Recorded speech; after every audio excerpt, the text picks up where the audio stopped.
Assalamualaikum warahmatullahi wabarakatuh. Bertemu kembali dengan Ibu pada mata pelajaran PPKN. Apa kabar Ananda? Mudah-mudahan dalam keadaan sehat walafiat dan tetap semangat walaupun masa pandemi saat sekarang ini. Sebelum kita memulai pembelajaran kita, marilah kita berdoa menurut agama dan kepercayaan kita masing-masing. Berdoa mulai. Berdoa selesai. Pada pertemuan yang lalu, kita sudah membahas mengenai pelanggaran hak asasi manusia. Anda masih ingat apa itu pelanggaran hak asasi manusia? Pelanggaran hak asasi manusia adalah setiap perbuatan seseorang atau sekelompok orang yang termasuk aparat negara, baik disengaja maupun tidak disengaja, atau kelalaian yang secara melawan hukum mengurangi, menghalangi, membatasi, dan atau mencabut hak asasi manusia seseorang atau sekelompok orang yang dijamin oleh undang-undang. Salah satu contohnya, silakan Anda perhatikan video berikut ini.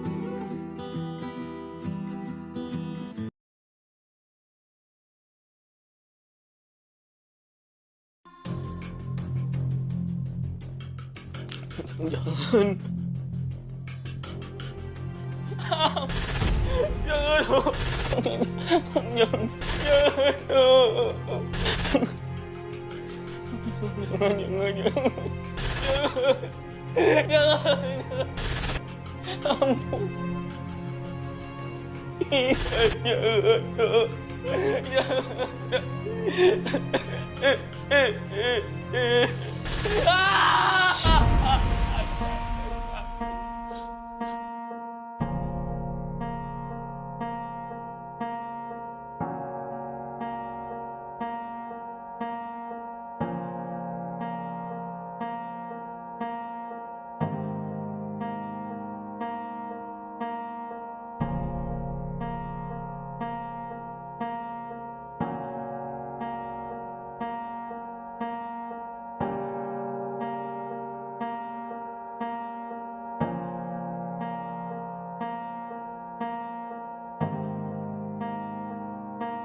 Hatiku ini memilih kamu. Dari sekian juta bidadari, cantik kamu telah ditetapkan. Doyo! Lu ngapain? Masalah ini. Ajar lu. Sayang, kamu diapain sama Doyok? Hah? Kenapa kamu? Aku nggak diapa-apain, malah tadi aku yang nabrak dia. Hah? Tadi aku kepleset tuh di tangga tuh. Kepleset? Sama tangga itu? Iya. Wah, bener-bener nyelengkat cewek gua. Hah? Siapa sih yang naruh di sini? Hah? Apa lu? Jayus, Apa lu? Jayus. Udah ya.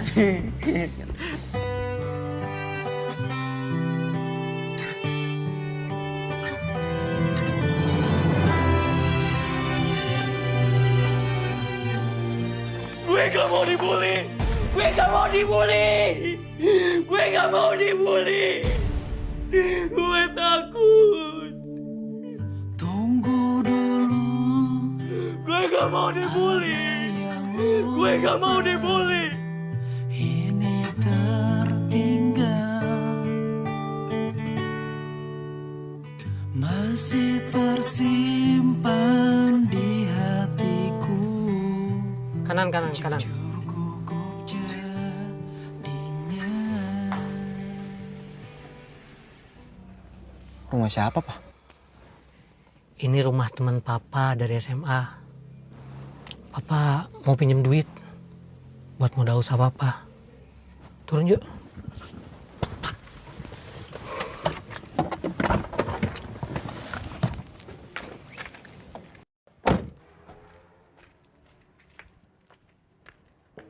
Assalamualaikum. Assalamualaikum. Ya, waalaikumsalam. Om.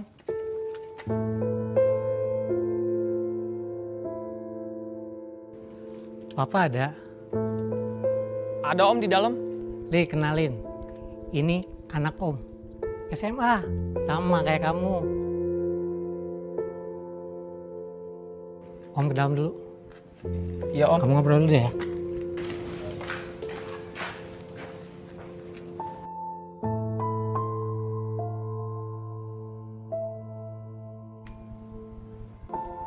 Oi. Ya.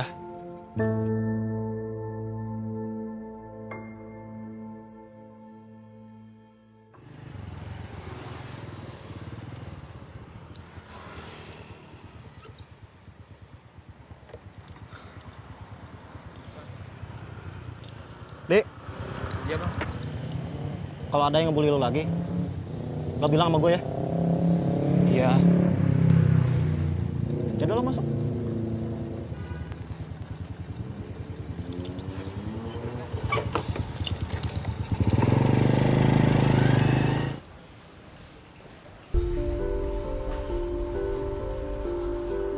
Oi.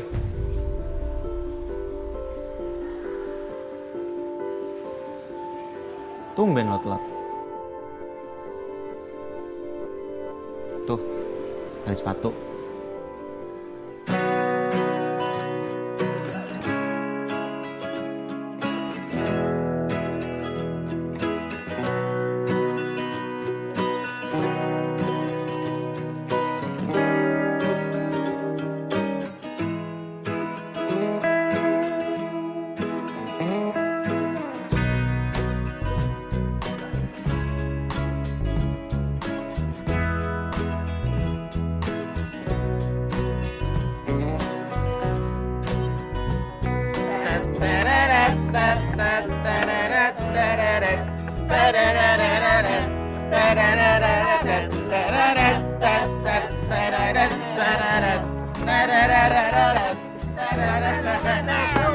Pakai meja.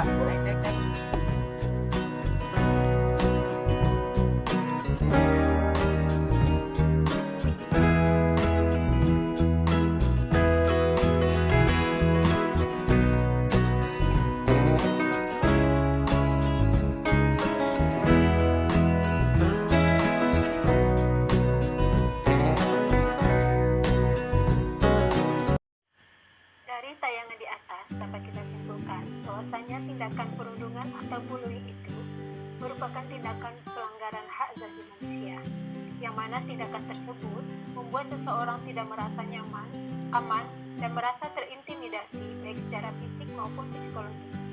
Maka dari itu, perlu adanya satu upaya yang dapat mengatasi hal tersebut, agar tindakan bullying bisa dicegah atau diatasi supaya berhenti.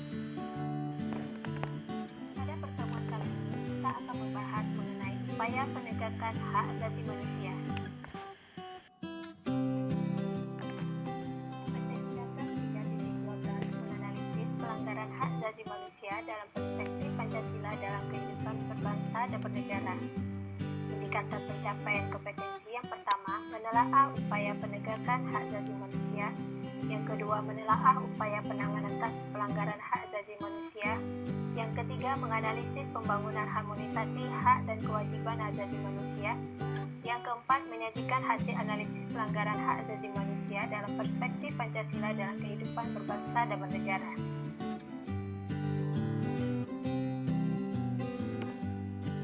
Pembelajaran kita pada hari ini yaitu setelah mengikuti proses pembelajaran, peserta didik diharapkan dapat 1. Menelaah upaya penegakan hak asasi manusia. Upaya apa saja yang dapat dilakukan oleh pemerintah dalam penegakan hak asasi manusia. Yang kedua, menelaah upaya penanganan kasus pelanggaran hak asasi manusia. Yang ketiga, menganalisis pembangunan harmonisasi hak dan kewajiban hak asasi manusia. Yang keempat, menyajikan hasil analisis pelanggaran hak asasi manusia dalam perspektif Pancasila dalam kehidupan berbangsa dan bernegara.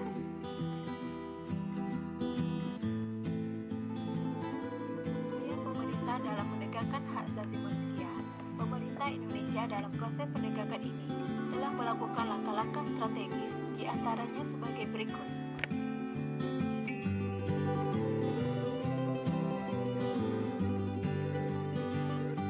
Pertama, pembentukan Komnas HAM. Komnas HAM merupakan salah satu lembaga yang dibentuk oleh pemerintah dalam upaya penegakan HAM. Oleh karena itu, warga negara yang mengalami pelanggaran hak asasi manusia dapat melaporkan pada Komnas HAM secara langsung maupun secara online.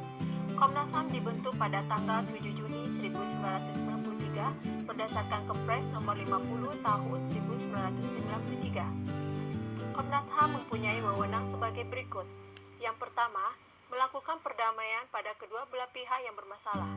Yang kedua, menyelesaikan masalah secara konsultasi maupun negosiasi. Yang ketiga, menyampaikan rekomendasi atas suatu kasus pelanggaran hak asasi manusia kepada pemerintah dan DPR untuk ditindaklanjuti. Yang keempat, memberikan saran kepada pihak yang bermasalah untuk menyelesaikan sengketa di pengadilan. Upaya pemerintah dalam penegakan HAM yang kedua, yaitu pembentukan instrumen HAM. Instrumen HAM merupakan alat untuk menjamin proses perlindungan dan penegakan HAM. Adapun peraturan perundang-undangan yang dibentuk untuk mengatur masalah HAM sebagai berikut. Yang pertama, ditetapkannya Undang-Undang Nomor 39 Tahun 1999 tentang hak asasi manusia. Yang kedua, Undang-Undang Nomor 3 Tahun 1997 tentang pengadilan anak. Yang ketiga, Undang-Undang Nomor 23 Tahun 2021 tentang perlindungan anak. Yang keempat, Undang-Undang Nomor 11 Tahun 2021 tentang sistem peradilan anak. Upaya penegakan hak asasi manusia yang ketiga yaitu pembentukan Pengadilan HAM.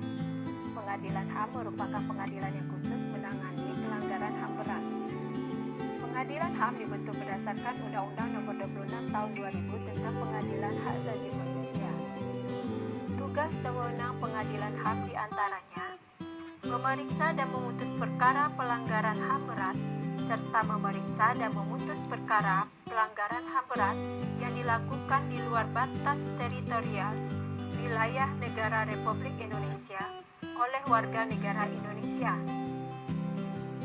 Pengadilan HAM tidak berwenang memeriksa dan memutus perkara pelanggaran HAM berat yang dilakukan oleh seseorang yang berumur di bawah 18 tahun pada saat kejadian dilakukan.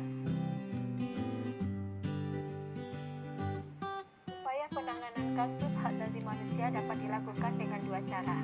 Yang pertama, upaya pencegahan pelanggaran hak asasi manusia dapat dilakukan untuk mengatasi berbagai kasus pelanggaran hak asasi manusia, yaitu menegakkan supremasi hukum dan demokrasi, meningkatkan kualitas pelayanan publik untuk mencegah terjadinya berbagai bentuk pelanggaran HAM oleh pemerintah, meningkatkan pengawasan dari masyarakat dan lembaga-lembaga politik terhadap setiap upaya penegakan HAM yang dilakukan oleh pemerintah, meningkatkan penyebarluasan prinsip HAM kepada masyarakat melalui lembaga pendidikan formal dan non-formal, meningkatkan kerjasama yang harmonis antar kelompok atau golongan dalam masyarakat agar mampu saling memahami dan menghormati keyakinan dan pendapat masing-masing. Yang kedua, membangun harmonisasi hak dan kewajiban asasi manusia. Upaya untuk mengharmonisasikan hak dan kewajiban asasi manusia merupakan salah satu